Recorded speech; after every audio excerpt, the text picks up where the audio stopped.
So think of your business as a spacecraft, right? Mm. Just sitting there on the launch pad. Right.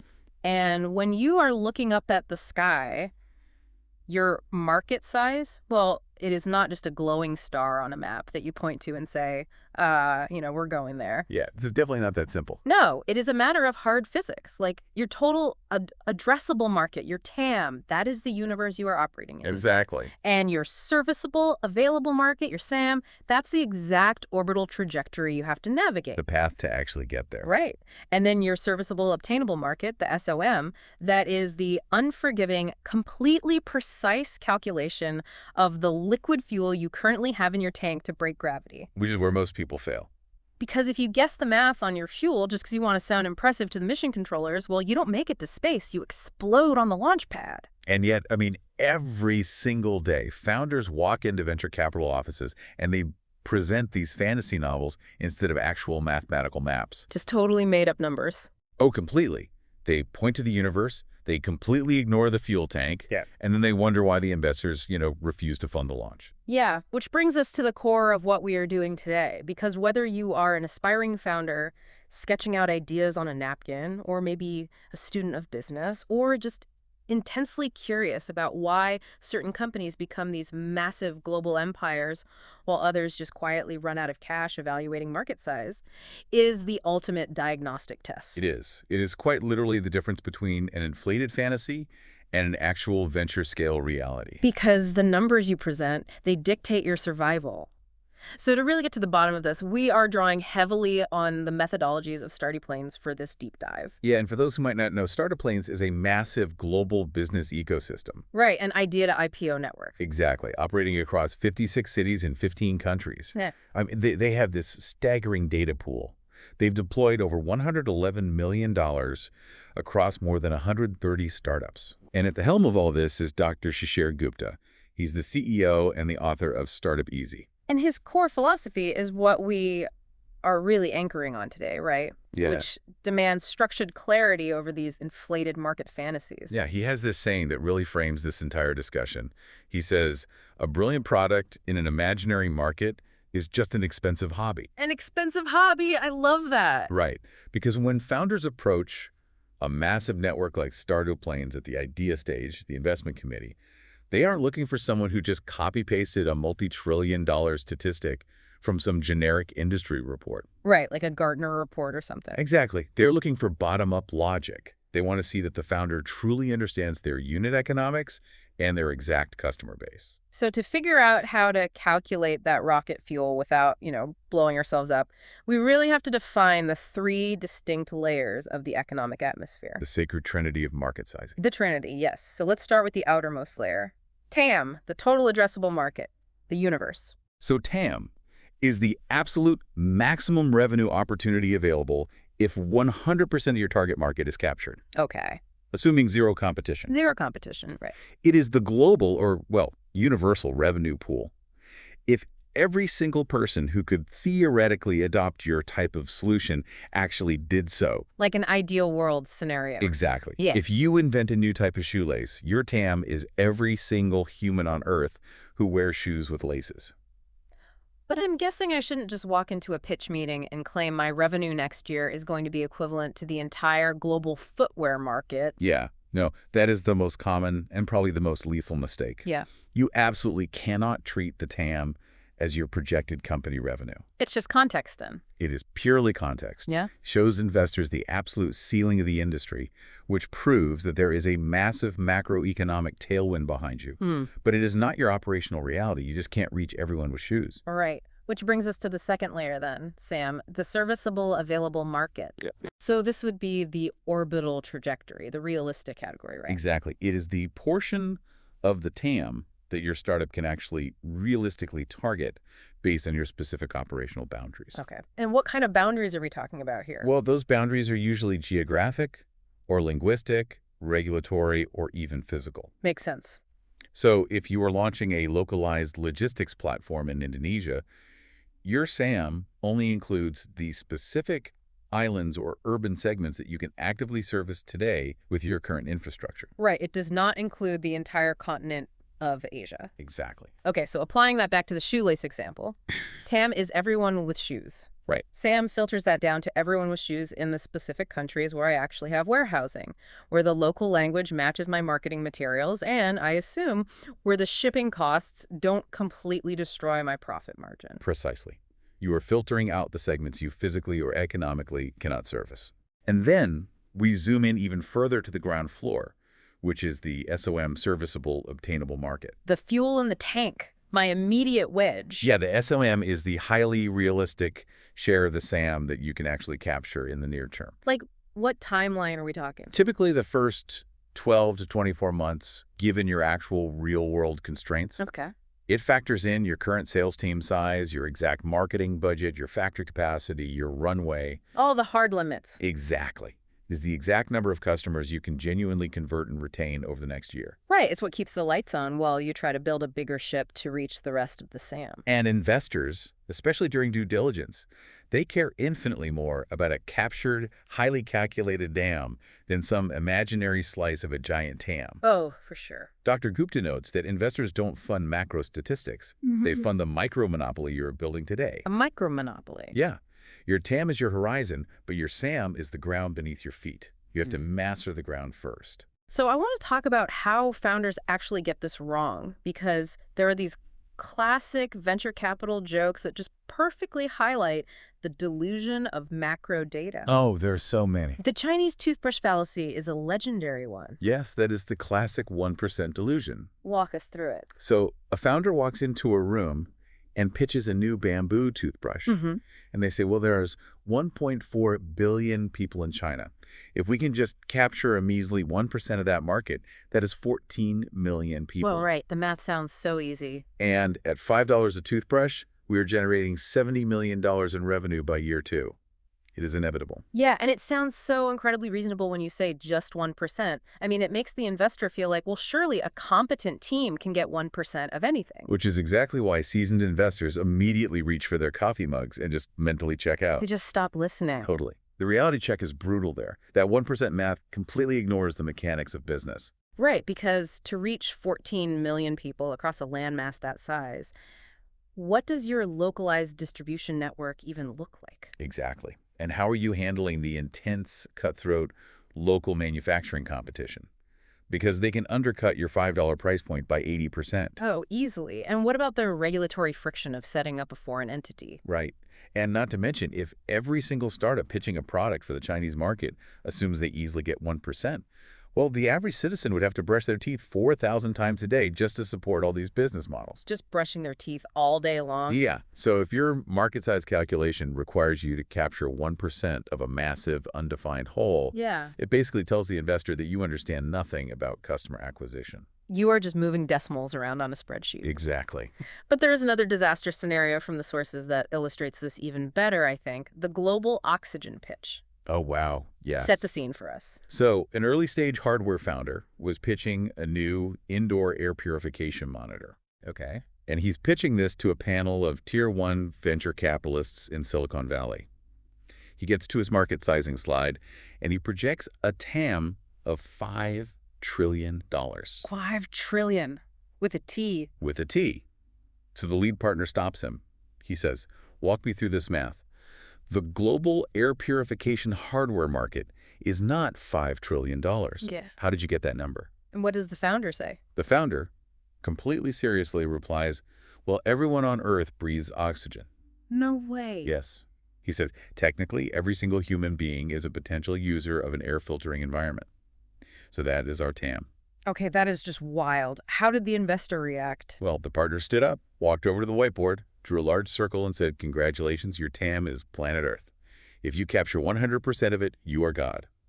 Come back when you have defined a market smaller than the atmosphere. Wow. Brutal. But wait, hold on. I actually have to push back here on behalf of you, the listener, because there's a contradiction here. Okay, what is it? If venture capitalists are in the business of high-risk bets, right, and they actually need a massive billion-dollar upside to return their fund, aren't they basically forcing founders to lie? That is a very common feeling. Because if I walk in with a small, highly realistic SO, won't I just get laughed out of the room for not thinking big enough? I mean, it feels like We are punishing founders for playing a game of PowerPoint theater that the VCs themselves invented.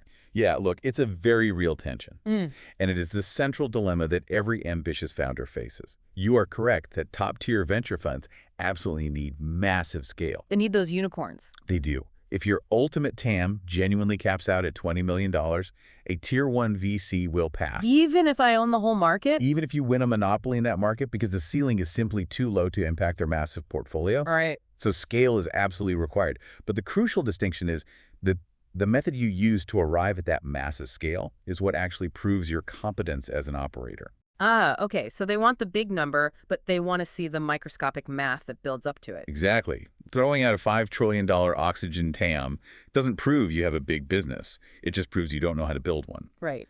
VCs want to see a venture-scale market, yes, but they demand it be derived from a defensible, bottom-up calculation based on real user volumes and exact pricing models. They aren't looking for a top-down fantasy where you just take 1% of the GDP of France. No, they want to see if you can do basic, rigorous multiplication based on physical reality. So the math of a pitch deck must reflect the sweat of your operational reality. That's Dr. Gupta's standard. Yes. So if top-down guessing is out, what is the actual mathematical architecture we should be using? So this brings us to the golden rule of market sizing. Build from the bottom up, never top down. Bottom up. Right. At the idea stage, you obviously don't have historical sales data to point to. So you must build your calculation using verifiable parameters. Okay, so how do we do that? First, you identify your exact target profile, the precise niche experiencing the burning pain point. Then, you calculate the total potential customers within an exact geographic or digital boundary. Okay. Finally, you multiply that headcount by your annual contract value, your ACV. Yep. Or, if it is a consumer product, you use average revenue per user, ARPU. So it's just total potential customers multiplied by annual price per customer. Yes. This forces you to prove that your target customer base is physically and economically real. You aren't starting with, oh, the global retail market is 500 billion. Right. You are starting with, there are exactly 12,000 businesses in this specific city who need this exact software module, and they currently pay $1,000 a year for inferior alternatives. That makes total sense. Let's make this incredibly concrete for the listener. There is a brilliant framework from the sources using a local burger restaurant that really illustrates how to scope this correctly. I love this example. Imagine an idea stage founder who wants to open a specialized artisanal smash burger joint. Let's run the Trinity TAM, SAM, SOM on this physical business. Okay, so your Tier 1, your TAM, this is the outer universe. What is the broadest possible interpretation of your specific market? Would it be all food? No, it would be the entire quick service restaurant, or QSR, food and beverage spending within your target country. Oh, got it. So not the global food market. Definitely not. If you tell an investor your TAM is the $8 trillion global food market because all humans eat, you lose credibility instantly. Right, because I am not competing with a 3 Michelin star sushi bar in Tokyo Right. or a wholesale bakery in Paris. Exactly. Your TAM just provides the context. It is the absolute ceiling of the domestic fast food industry you operate within. Okay, that is the TAM, the context. Now for the SAM, the trajectory. Right, so your SAM filters out the segments you physically cannot service. For your burger concept, the VAM is the total market demand for burger-based fast casual dining, specifically in the cities or urban zones where you are actually signing commercial leases. So it's geographically bound. Yes, and categorically bound. If you sell premium gourmet burgers, your SAM naturally filters out consumers looking for ultra-cheap $1 menu items. Makes sense. And if your physical operations are strictly in Goa, your SAM mathematically excludes millions of fast food consumers in Delhi or Mumbai. Yeah. You physically cannot feed them. And then my SOM, the fuel in the tank for the first 12 to 24 months. Yes, your SOM is ground zero. It is the mathematical slice of burger consumers you can realistically capture locally, bounded by hard physics. Hard physics, Right. like how many grills I have. Exactly. How many grills you have. How many burgers can your kitchen staff physically flip in an hour without quality dropping? Oh, right. What is the exact 3-mile delivery radius of your local courier partners? What is your local marketing budget? So your SOM is literally how many meals you can actually produce and sell to local customers who are currently buying from nearby competitors. Spot on. Okay, I have a question about those local customers. Let's talk about substitution versus direct competition. Because if a consumer is hungry in my 3-mile radius, They could technically choose to eat a salad instead of my smash burger. Sure. Why can't I include all the local salad eaters in my immediate Sam and Sam? I mean, isn't my job as an entrepreneur to market to them, steal them away, and convince them to eat a burger instead? It is a really logical thought, but is a massive trap for early-stage founders. Why is it a trap? While a consumer could technically substitute a salad or a pizza for your burger, your direct product category right now is fast casual burger dining. When you are calculating your operational market size, you must reflect the spending habits of people who are actively searching for your specific solution. People who already want a burger. Right, people who already have the search intent for a burger. Because converting a salad eater to a burger eater requires actually changing their dietary habits, which I imagine is incredibly expensive. It is. It leads directly to the unit economics reality check. Let's talk about that. If you try to include the salad eaters in your SOM, your customer acquisition cost, your CAC, will just skyrocket. You have to spend heavily on education and persuasion to change their mind. Let's do the math on that out loud just to make it clear. Let's say my profit margin on a smash burger is $4. No. If I run highly targeted Instagram ads just to people who search for best burgers near me, maybe it costs me $2 in ad spend to get them in the door. I make $2 profit. My unit economics work.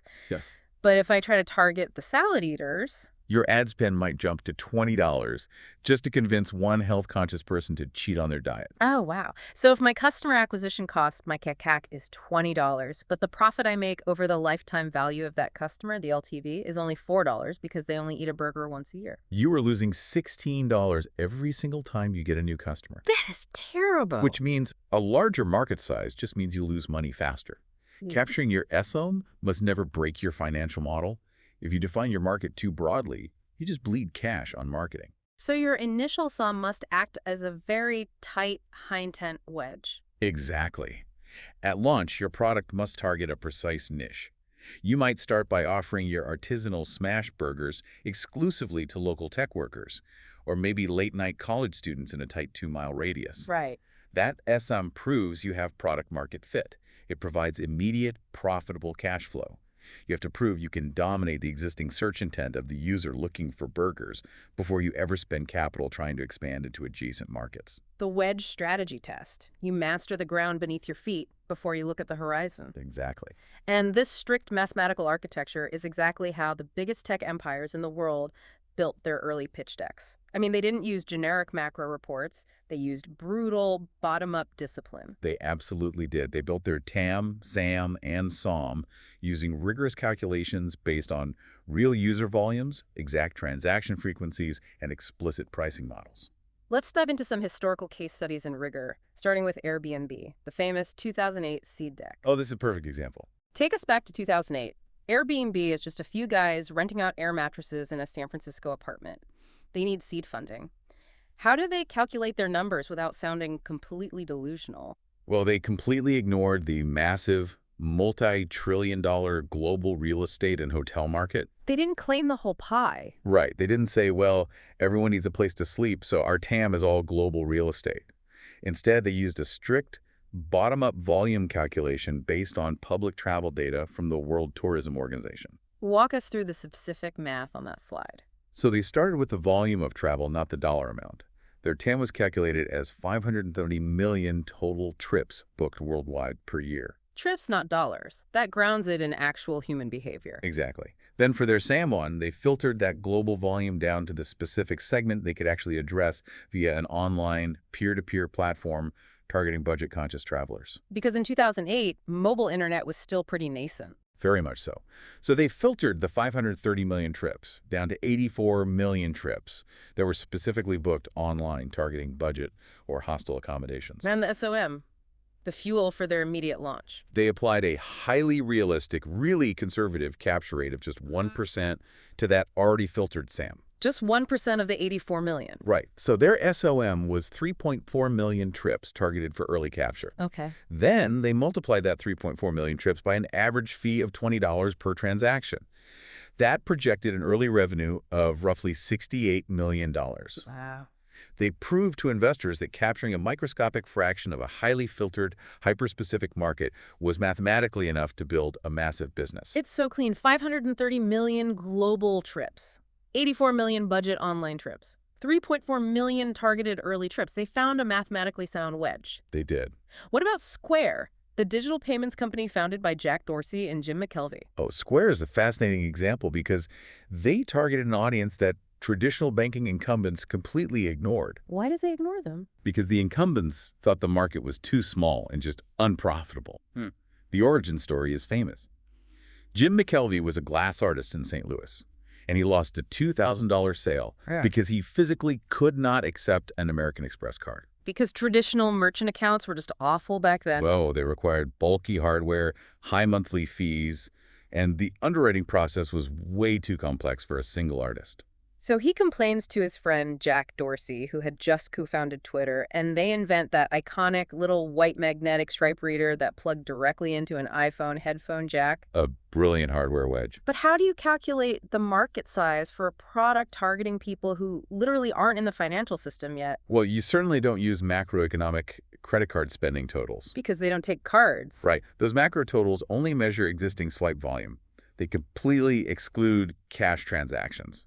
So Square built their market sizing from the ground up by counting actual human beings. Okay, where did they find the data? For their TAM, they dug into U.S. Census Bureau data, specifically a category called non-employer statistics. Non-employer statistics. Yeah, to find the exact population of excluded economic players.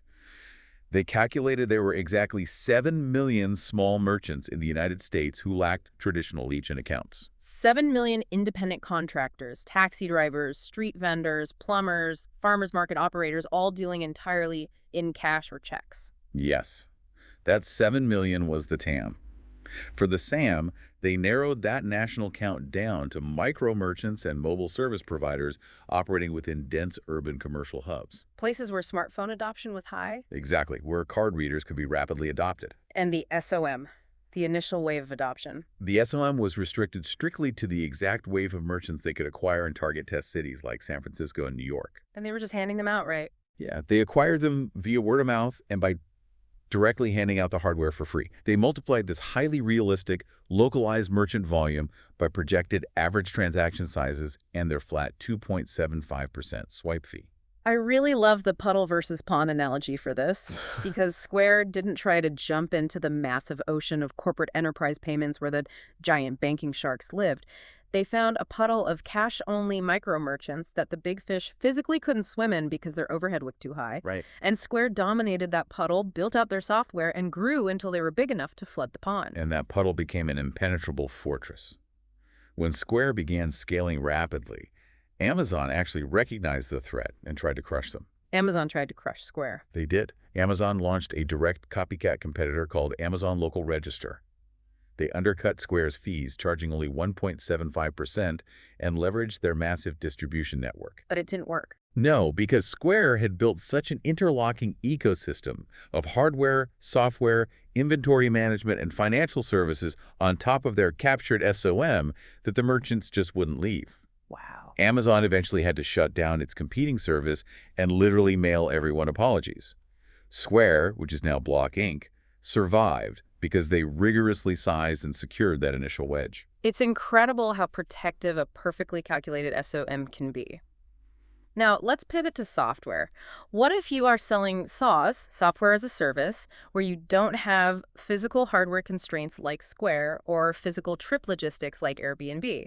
Let's talk about Buffer's seed round deck. Buffer is a quintessential example of SaaS market sizing. Buffer is a social media management platform designed to help creators and brands schedule their posts across different networks. Founded by Joel Gascoigne in 2010. Right, he built a basic scheduling queue just to solve his own workflow problem on Twitter. The company is now globally renowned for radical transparency. I mean, they literally publish a public spreadsheet of every single employee's salary. That is wild. And they achieved sustainable, remote-first growth without burning endless venture capital. In those early 2010 days, how did they calculate their TAM, SAM, and SOM for a digital-only product? Well, they derived their TAM from public platform user counts. Their TAM was the over 1 billion active global social media users interacting across platforms like Twitter and Facebook. Massive top-line context, the entire universe of social media. Exactly. Then they filtered their SAM down to active content managers, professional marketers, bloggers, and small business owners who actually needed automated scheduling tools to do their jobs. So millions of active professionals. Billions. But the SOM is where the sauce rigor really shines. Instead of just guessing what percentage they could capture, their SOM was calculated using actual conversion data from their early freemium product tier. Uh, because they had a free version of the software, they already had a petri dish to study user behavior. Exactly. They tracked exactly how many free users converted to their paid monthly recurring revenue plans, which were priced between $5 and $20 a month. They applied that highly specific, proven conversion rate to their SAM to project their near-term revenue. That is bulletproof. They didn't point to 1 billion users and say, we'll magically capture 5%. They pointed to the actual conversion rate of their existing funnel to show exact unit economics. If a VC asks, how do you know people will pay $5? Buffer could say, because 4.2% of our current active free users already did it yesterday. Right. It completely replaces vague market potential with concrete mathematical trajectory. But as we move away from purely digital software, things get much more constrained by physical reality. We need to talk about hyper-local nuance. Yes, let's get into that, because the math completely changes when you have to physically move a product through a city in real time. Entirely. For hyper-local marketplaces and urban delivery models, think food tech or quick commerce platforms. Calculating your SAM requires dropping national statistics down to strict neighborhood-level geographic boundaries. Right. In standard SAWs, like Buffer, your SAM can be national or global on day one because software scales instantly via the internet. But in a hyper-local model, geography dictates reality. If I am selling a hot bowl of ramen, I literally cannot service a customer who lives 20 miles away. No. If my delivery radius is only 2.5 kilometers and I try to expand it to 5, the soup gets cold, the noodles get soggy, the customer demands a refund, and my business model is broken. Exactly.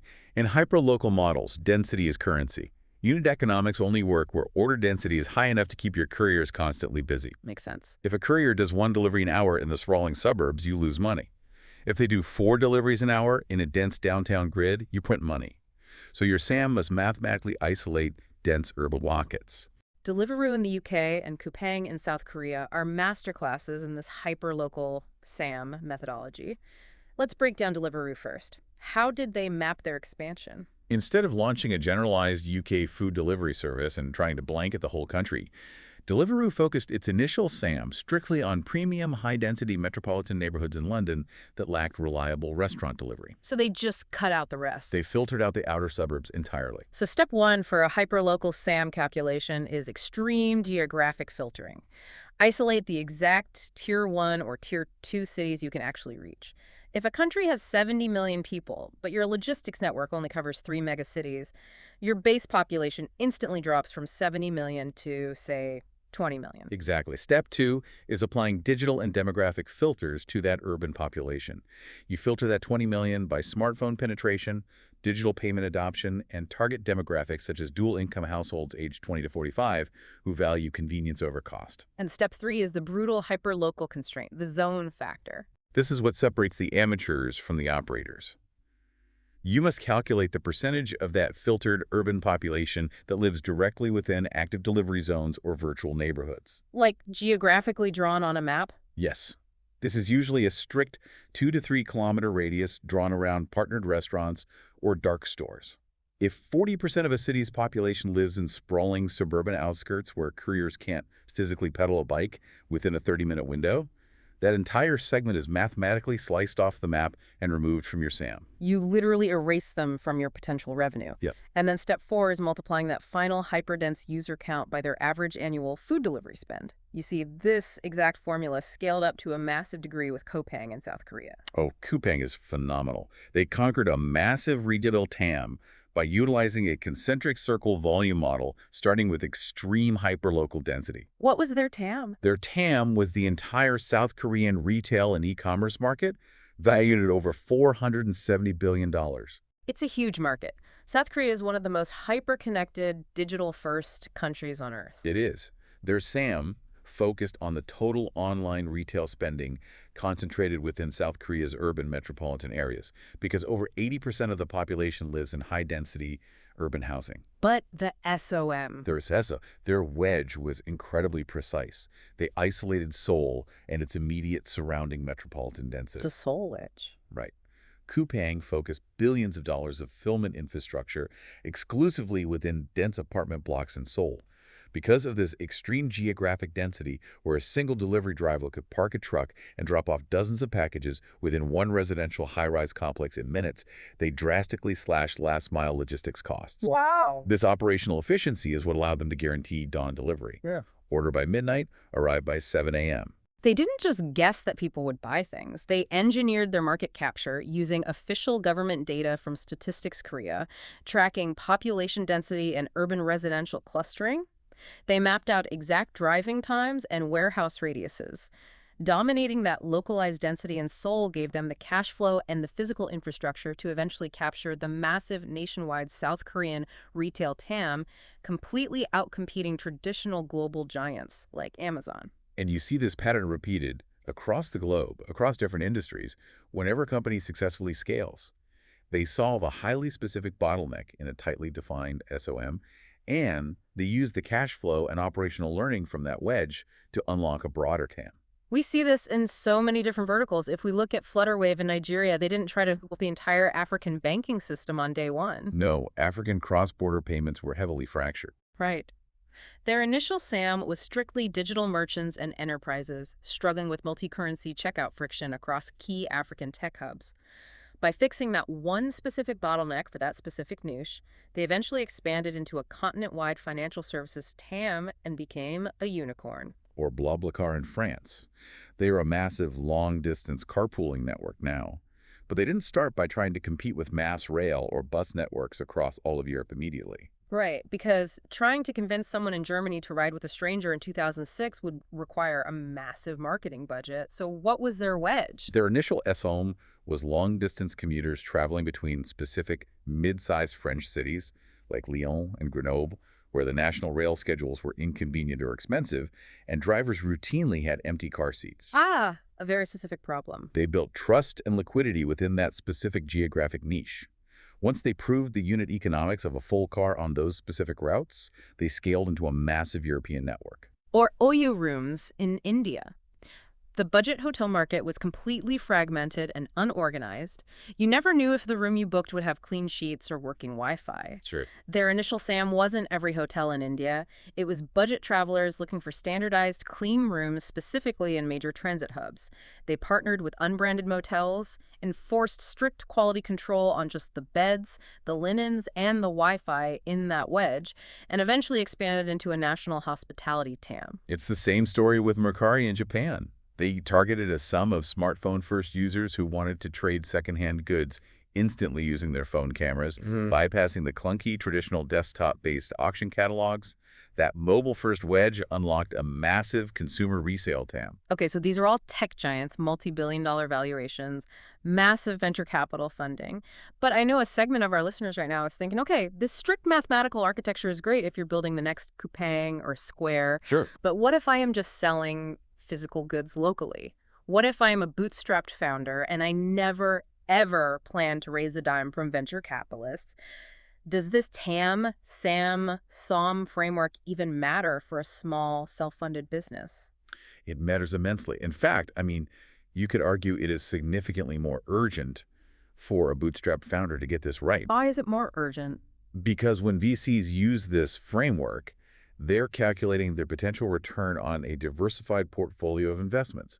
If one fails, they have others. When you are funding your own growth out of pocket or surviving on early customer revenue, mistakes are paid for with your own personal savings or credit cards. Right. For a bootstrap business, accurate market sizing is about sheer survival. It dictates whether you can pay rent next month. It stops being a slide in a pitch deck and becomes a literal sanity check. Exactly. Let's walk through a highly practical, non-software example to illustrate this. Imagine a local, bootstrapped hardware business selling used and refurbished laptops in the state of Goa, India. Okay. Let's run the bottom-up methodology on this scenario. Okay, step one, define the macro universe, the TAM. The TAM is the entire national market demand for refurbished and used laptops across all of India. Industry reports place this at hundreds of millions to billions in annual transactions, driven by cost consciousness, the rise of digital education, and remote work.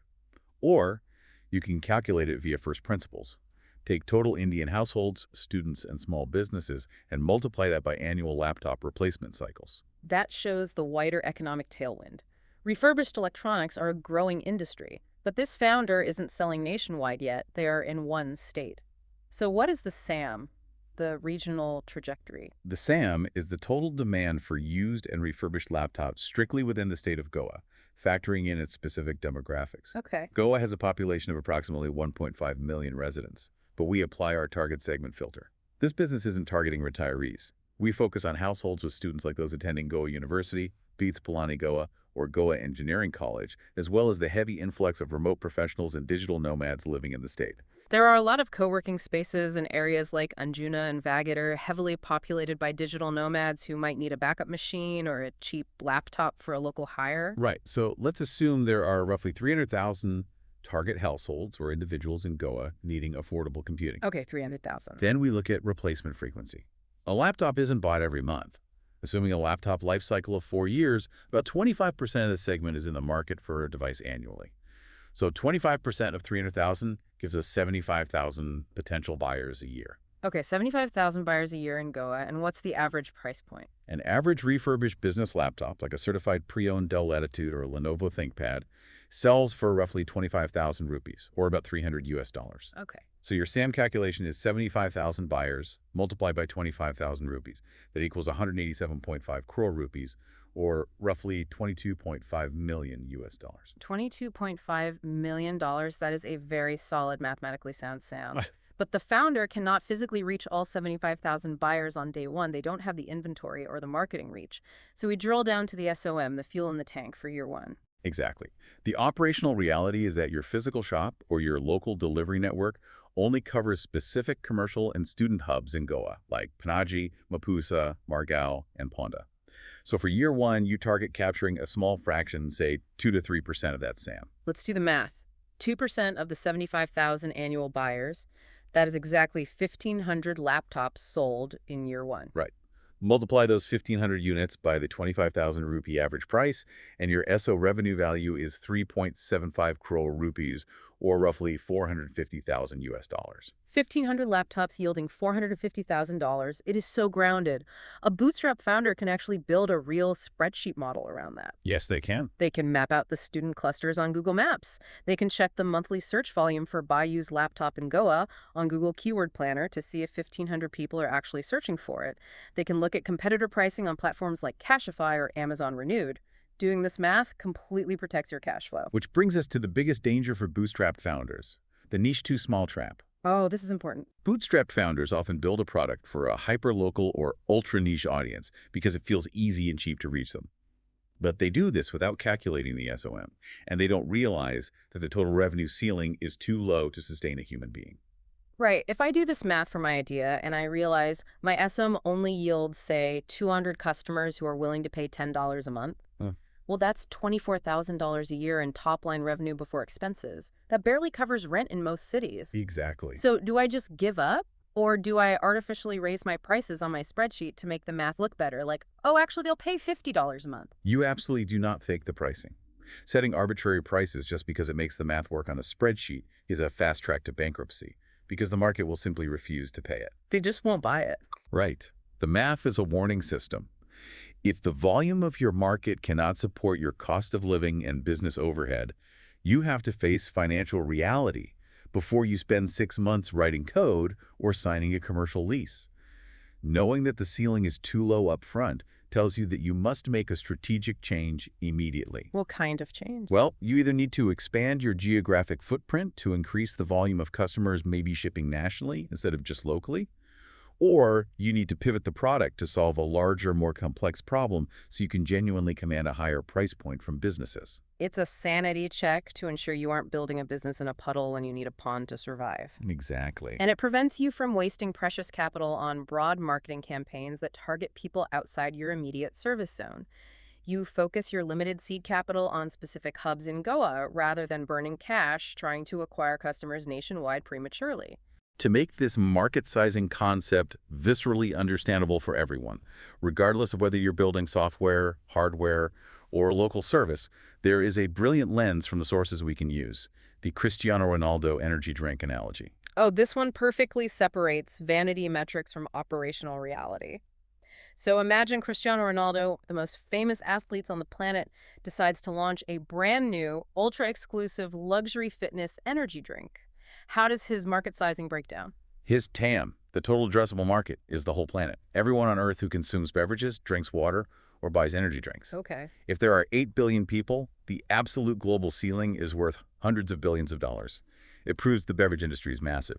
But it's completely unrealistic for Ronaldo to sell a canned drink to a remote nomad in the Gobi Desert on day one. The logistics don't exist. So his SAM, the trajectory, is his actual fan base and target demographic. His SAM is global fitness enthusiasts, gym goers, and sports fans who actively follow athlete-backed brands and have disposable income. Ronaldo has over 600 million followers on Instagram alone. Let's apply a demographic filter and say 100 million of those followers are hardcore fitness enthusiasts who regularly buy sports supplements. That cuts out people who don't drink caffeine, young children, and people who aren't interested in fitness. Right. It is a highly realistic, obtainable slice of the global pie. But just because 600 million people tap on a photo of an energy drink on Instagram does not mean 600 million people are going to walk into a store and buy a physical can of liquid tomorrow morning. So what is his SOM? His SOM is bounded by the physical laws of supply chain and production. His SOM is exactly what he can sell on launch day. The realistic slice he can capture right now with his current budget, distribution network, and factory capacity. Because it's a physical product. Right. Ronaldo's SOM is the exact number of energy drinks his contract manufacturer can physically produce in month 1 for, let's say, 50,000 cans sold directly to gym goers in specific launch markets like Portugal, Spain, Saudi Arabia, and via his online web store. 50,000 cans, that is the fuel in the tank. It prevents the arrogant assumption that massive social media reach equals massive day one sales. It forces the founder to look at their supply chain constraint. You literally cannot sell 100 million cans if your factory can only output 50,000. Your physical capacity limits your SOM just as much as customer demand does. Which perfectly sets up this next realization, which I honestly think is the most empowering part of this entire framework. These numbers, TAM, SAM, and SOM, they are not permanent. No, they are not. They are not static numbers you write on a pitch deck once and frame on the wall. They are living, breathing metrics. They are moving targets. This is a huge misconception in the startup ecosystem.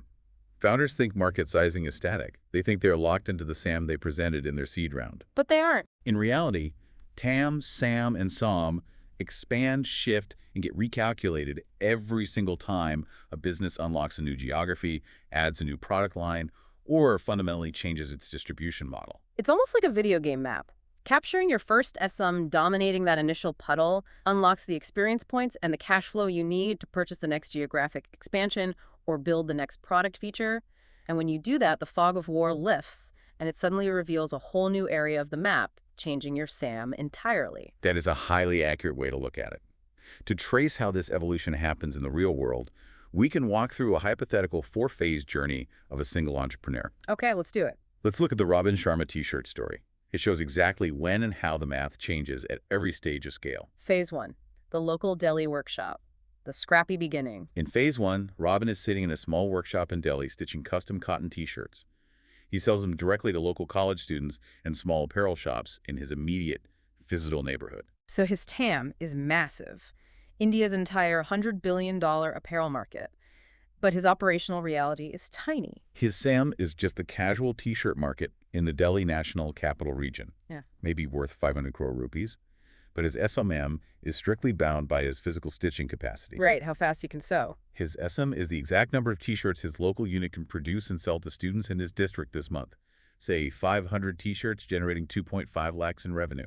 The SOM is constrained by the needle and thread, but then he gets some cash flow, he hires a few more people, and he moves to Phase 2, launching direct-to-consumer online and expanding product lines. Yeah. He builds a Shopify website, starts running targeted Instagram ads, and begins making shirts and shorts alongside t-shirts, shipping via local couriers across India. How does the map change? Everything shifts. Because he expanded his product line from just t-shirts to menswear, his TAM expands. It's now the broader India online menswear market. And his SAM. Because he is shipping nationally via a digital storefront, his SAM expands massively. It now covers all digital native online shopping men across urban India, not just the pedestrians in Delhi. And his SOM is no longer limited by what a local shop can sell. It scales directly with his digital marketing budget and his warehouse fulfillment capacity. The video game map just got bigger. Then comes Phase 3, joining marketplaces and exports. Robin lists his products on massive platforms like Amazon, Flipkart, and Myntra, tapping into their massive pre-existing logistics and traffic. He also begins exporting to the UAE and Southeast Asia. He unlocks the international map. So his TAM leaps globally. It now includes the global South Asian diaspora and international casual wear markets. His SAM reindexes to include every online apparel buyer on Amazon India, plus those international digital shoppers. Wow. And his SOM surges into hundreds of thousands of orders, jump-started by marketplace algorithms and global shipping partners. And finally, Phase 4, physical retail and franchising. He's conquered online, so he opens flagship stores in Delhi, then rolls out a franchise model across Tier 1 and Tier 2 Indian cities like Mumbai, Bangalore, and Pune. This creates a fascinating shift. By moving offline, his SAM adds an entirely new dimension. He can no longer rely purely on digital data. His SAM now incorporates offline foot traffic data, retail real estate demographics, and brick-and-mortar footfalls. And what happens to the SAM? His SAM regionalizes. Every time he opens a new franchise city, it creates a new micro-SM. Opening a store in Pune means calculating a brand new localized SAM for Pune shoppers, completely distinct from his Delhi operations. So to summarize the mechanics of this evolution, your SAM changes constantly every time you hire a salesperson, run an ad, or optimize your supply chain. Your SAM changes when you unlock new channels or geographies, like going from local to national to export. And your TAM changes when your product definition broadens, like moving from t-shirts to a full lifestyle brand. And if you want to see a real-life textbook unicorn that executed this exact playbook flawlessly, look at Lenskart. Lenskart, India's largest omni-channel eyewear retailer. Founded by Piyush Bansal, who a lot of people know as a shark on Shark Tank India, along with Amit Chattari and Sumit Kapahi. Their journey is the ultimate validation of this market-sizing evolution. Let's look at their origin in 2010. They started as Value Technologies, operating Lenskart.com. Initially, they were just selling contact lenses and eyeglasses online. In 2010 in India, buying prescription glasses online was not a normal behavior, so their initial SM must have been tiny. Very tiny. It was probably focused entirely on tech-savvy young professionals in Delhi NCR who were willing to risk ordering contact lenses on the internet, a microscopic fraction of India's overall vision correction market. But they absolutely dominated that wedge. Yeah. And once they secured that initial cash flow, they realized contact lenses had high churn and low margins. So they expanded into manufacturing and selling their own in-house frame brands like Vincent Chase and John Jacobs. By doing this, they captured higher margins. And more importantly, they expanded their TAM from just corrective lenses to the entire fashion eyewear and sunglasses market. Expanding the product line expands the TAM. Then they transitioned to omni-channel and franchising. They realized a massive friction point. Most Indian consumers wanted to physically touch and try on glasses before buying them. So they pivoted aggressively into physical retail, scaling rapidly using a FOCO model. FOCO, franchise-owned, company-operated. Let's explain why that specific model matters for expanding a SAM. In a FOCO model, the franchise invests the capital to build the store, which allows the company to expand geographically very fast without burning all their own cash. But the company operates it. Yes, the company operates the store, controlling the inventory and the customer experience. This ensures quality control. So just like the Robin Sharma story, their SAM transformed. It wasn't just online internet users anymore. Their addressable market became every pedestrian walking past a high street market or mall in India. And the scale of their execution is staggering. Lenskart commanded a pre-IPO market capitalization of roughly 69,700 crore rupees. That's over $8 billion in late 2025 context. That's massive. Their financial performance backed it up. Total income crossed 7,009 crore rupees, around $850 million, with a solid net profit. Over 2,700 retail stores across India, Singapore, the UAE, and expanding into Southeast Asia. high-tech, automated manufacturing facilities in Biwadi and Gurugram that can produce millions of pairs of glasses. They completely transformed a market where historically 75 to 80% of optical sales were dominated by completely unorganized mom-and-pop stores. That is the ultimate lesson of Lenskart. Dr. Shishir Gupta says, scale is earned by dominating a space so completely that the adjacent markets have no choice but to open up. It's so true. Lenskart didn't just capture an existing market. By controlling the design, the manufacturing, and the retail distribution directly, they organized the unorganized market. They expanded their own SAM by converting millions of offline traditional customers into digital and retail brand loyalists. They didn't just map the territory, they terraformed it. They built the physical infrastructure that allowed their market size to grow. Depth of market capture always beats width of market fantasy. A narrow SOM executed flawlessly is worth more than $1 trillion TAM approached with operational confusion. This has been an unbelievable journey into the mechanics of business. Let's recap this because the sheer density of insight here is incredible. We started by looking at the delusions of the global oxygen TAM and the Chinese toothbrush fallacy, the lazy top-down math that gets founders laughed out of VC boardrooms because it proves they don't understand customer acquisition. We move to the golden rule, building from the bottom up, proving your target customer count is physically and economically real before you spend a dime. We saw the rigorous bottom-up math of the giants, Airbnb counting actual budget travel trips instead of global real estate dollars, Square finding a puddle of 7 million cash-only micro-merchants that the big banks ignored, Buffer tracking freemium sauce conversions to prove unit economics. And we explored the brutal geographic physics of hyperlocal delivery, isolating urban density with Deliveroo in London and Coupang's Seoul wedge. We applied it to the bootstrapped reality. Whether you are Cristiano Ronaldo calculating factory capacity for an energy drink or a founder selling refurbished laptops in Goa, your SOM prevents you from falling into the niche too small trap and protects your vital cash flow. And finally, we watch those numbers evolve and scale, from a local Delhi t-shirt workshop all the way to Lenskart's $8 billion empire, proving that your market sizing must reflect your operational physics, not just the geometry of your ambition. Mastering TAM, SAM, and SOM is the numerical safeguard of your business strategy. It protects your capital and attracts institutional backing. So to you listening, if you want to put this into practice and stress test your own fuel tank, I highly encourage you to explore StartupLanes' global ecosystem. Dive into their resources to refine your financial models, validate your market sizing, and connect with investors who are ready to fuel genuine, well-calculated growth. Remember the core tenet we've learned today. Size your market accurately, execute with precision. But before we close, I want to leave you with one final thought to mull over. We spent a lot of time today talking about how you organically expand your SAM over time, how you move from the local workshop to global dominance. But consider this. In an era of rapid AI deployment and sudden, massive technological shifts, what happens when an external innovation instantly shrinks or outright destroys your TAM overnight? Oh, wow. If a new AI agent can do what your SaaS product does for free, your addressable universe evaporates. If your market size can disappear faster than you can scale, how do you calculate the lifespan of your SOM? That is a chilling thought for any founder. The atmosphere around the launchpad can literally vanish while you're doing the math.